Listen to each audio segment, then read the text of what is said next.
High class کی باقی خواتین کی طرح مریم فاروقی کو بھی سوشل ورک کا شوق تھا۔ ہاں، مگر یہ بات تو تھی کہ ترجیحات کی لسٹ میں ان کے بچے سب سے پہلے آتے تھے۔ کسی ورک شاپ اور کانفرنس کو انہوں نے کبھی بھی بچوں سے زیادہ اہمیت نہیں دی۔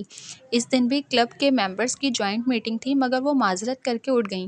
ان کے پہنچنے تک قصر فاروقی میں اچھا خاصا ہنگامہ برپا ہو چکا تھا۔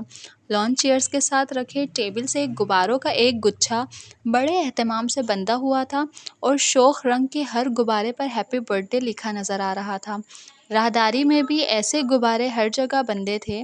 وہ ہر طرف کا جائزہ لیتی سٹنگ روم میں پہنچی، جہاں رکھا بھاری فرنیچر نہ جانے کس طرح کھسکا کر من پسند کونوں میں گھسایا گیا، جس کے بعد خالی پڑے قالین پر لکڑی کی اونچی پشت والی کرسی ایک چھوٹے سے ٹیبل کے ساتھ بالکل درمیان میں رکھی تھی، جس کے سامنے اور دائیں بائیں کشن پڑے ہوئے تھے اور بہت سے غبارے اضافی آرائش کے طور پر یہاں بھی سجائے گئے تھے۔ مریم فاروقی نے اپنا سر پیٹ لیا۔ یہ کیا ہو رہا ہے اس گھر میں؟ خدیجہ، بہادر، رشیدہ، وہ ایک ایک کر کے تمام ملازموں کو آوازیں دینے لگیں۔ ایک ملازم کسی کونے سے نکل کر سامنے آیا۔ جی بیگم صاحب، یہ فرنیچر یہاں سے کیوں ہٹایا ہے اور یہ غبارے کس نے باندھے ہیں؟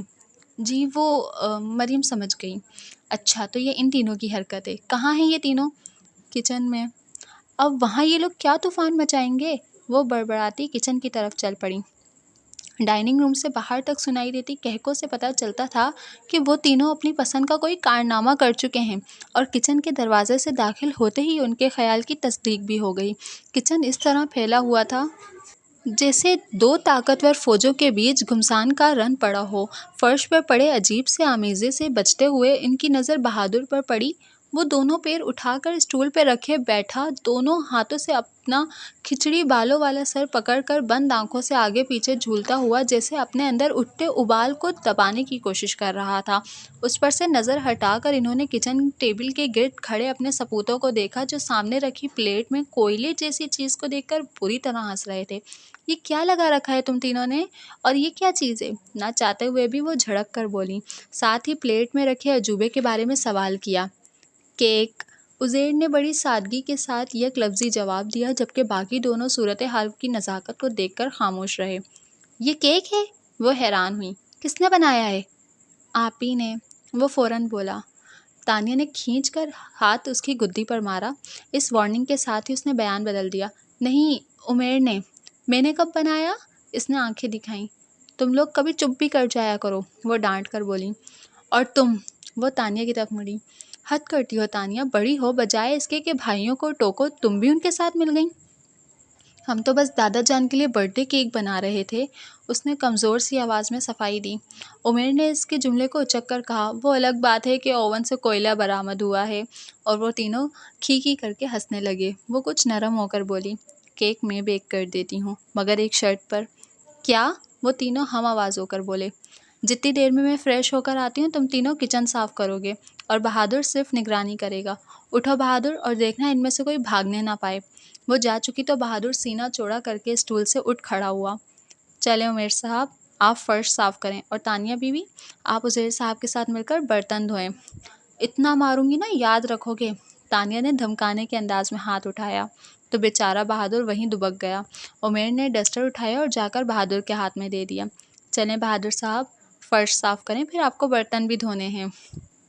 مریم واپس آئی تو بہادر رگڑ رگڑ کر فرش صاف کر رہا تھا۔ انہوں نے تینوں کو گھورا جو خود بھی گڑبڑا گئے تھے۔ کیا کہا تھا میں نے؟ ہم تو فرش صاف کر رہے تھے بہادر، خود ہی۔ Shut up! انہوں نے تانیہ کو بیچ میں ہی چپ کرا دیا۔ پھر بہادر کو ایک طرف اسٹول پر بیٹھنے کو کہا اور ان تینوں سے پورا کچن صاف کروایا۔ ان کو منہ بند کر کے کام کرتا دیکھ کر بہادر دانت نکال رہا تھا، اور وہ تینوں اس کے دانت دیکھ کر آنکھیں، مگر ماما کی موجودگی کی وجہ سے اسے کچھ کہہ نہیں سکے۔ وہ جب کیک بیک کر چکیں تو تینوں کو لے کر سٹنگ روم میں آ گئیں، اور ان کی ارینجمنٹ کو چھیڑے بغیر انہی سے سارا فرنیچر اس کی جگہ پر واپس رکھوایا۔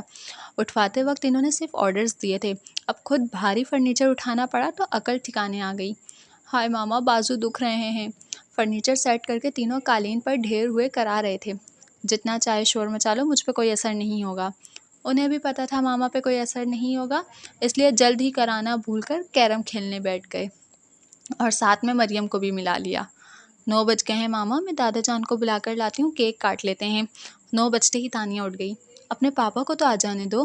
ان کے ٹوکنے پر وہ تلخ سے لہجے میں بولی۔ 29 نومبر کے دن پاپا کی واپسی 2-2:30 بجے سے پہلے نہیں ہوتی۔ مگر بابا جان تو ہر بار ان کا پوچھتے ہیں، وہ رسان سے کہہ کر چپ ہو گئیں۔ ٹھیک ہے، کیک نہیں کاٹیں گے پر کھانا تو کھا سکتے ہیں، اس نے بالآخر ان کی بات مان کر کہا اور اظہر فاروقی کو بلانے چلی گئی۔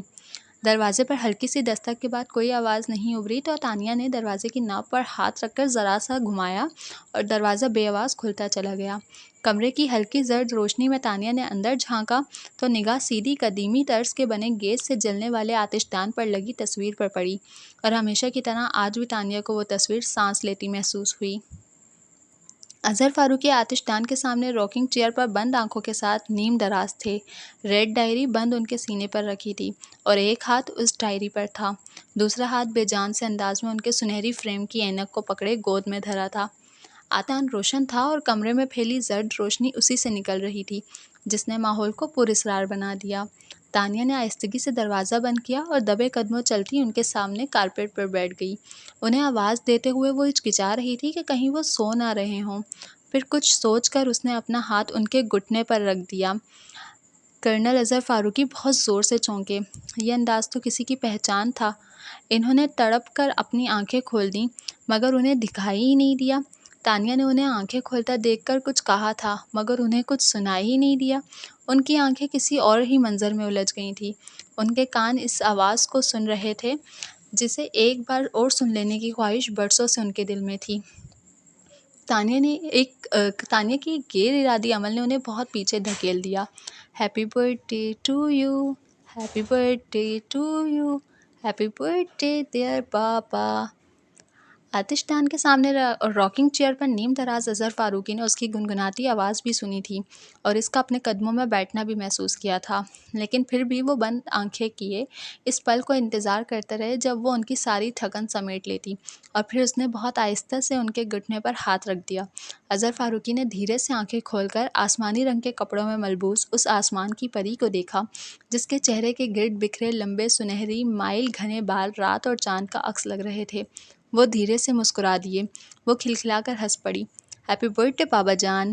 تھینک یو بیٹا، وہ بولے اور شکایت کرنے لگے۔ تاریخ بدلنے میں اب بس چند منٹ ہی باقی ہیں، اب جا کر باپ کو وش کرنے کا خیال آیا ہے؟ سوری بابا جان، مگر مجھے یاد تھا، بس ہادی بھائی کا انتظار کر رہی تھی کہ وہ آ جائیں تو کیک ساتھ میں ہی کاٹیں گے۔ بولتے ہوئے وہ ذرا سا تپائی کی طرف کھسک گئی اور کیک پر لگی کینڈل کو جلانے کے لیے ماچس اٹھا لی۔ اظہر فاروقی نے سوال کیا، نور الہدیٰ ابھی نہیں آیا؟ نہیں۔ تو پھر اسے آ جانے دو۔ ماچس جلاتے اس کے ہاتھ وہیں رک گئے۔ بابا جان، 12 تو بس بجنے ہی والے ہیں اور سالگرہ تو اپنی تاریخ پر ہی اچھی لگتی ہے، مگر انتظار کر لینے میں کوئی حرج نہیں۔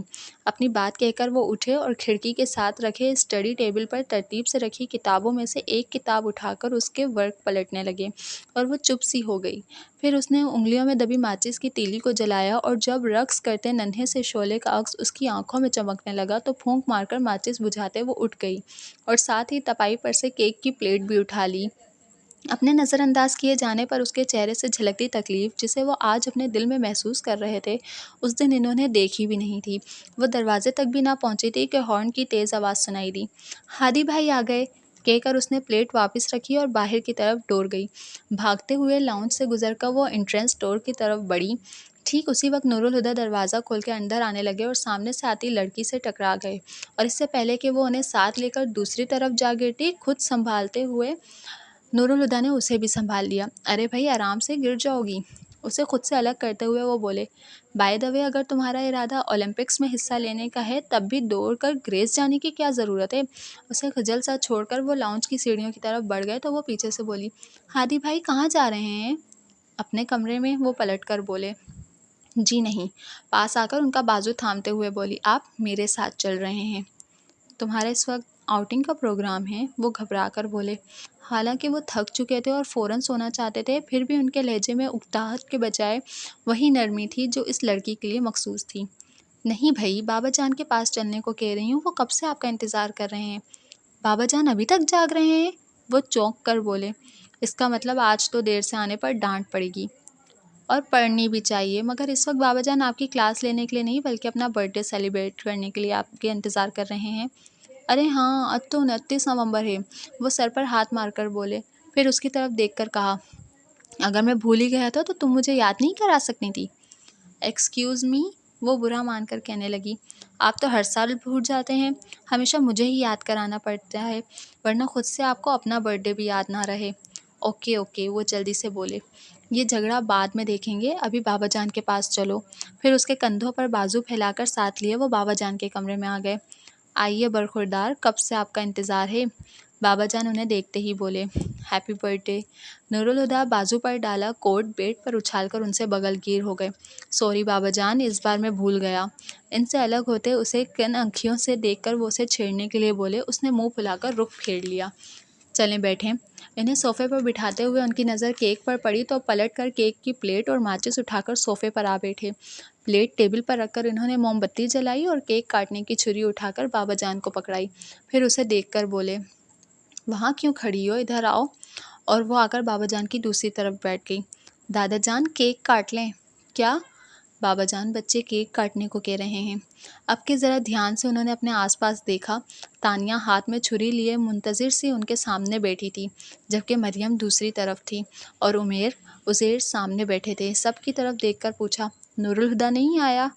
نہیں، اور اب تو 12 بجنے والے ہیں دادا جان، کیک کاٹ لیجئے۔ ہاں، اور سالگرہ تو اپنی تاریخ پر ہی اچھی لگتی ہے۔ تانیہ کی بات پر برسوں پہلے کسی کا کہا جملہ شکستہ انداز میں ان کے لب سے ادا ہوا تھا، یاد ماضی عذاب ہے یارب، چھین لے مجھ سے حافظہ میرا۔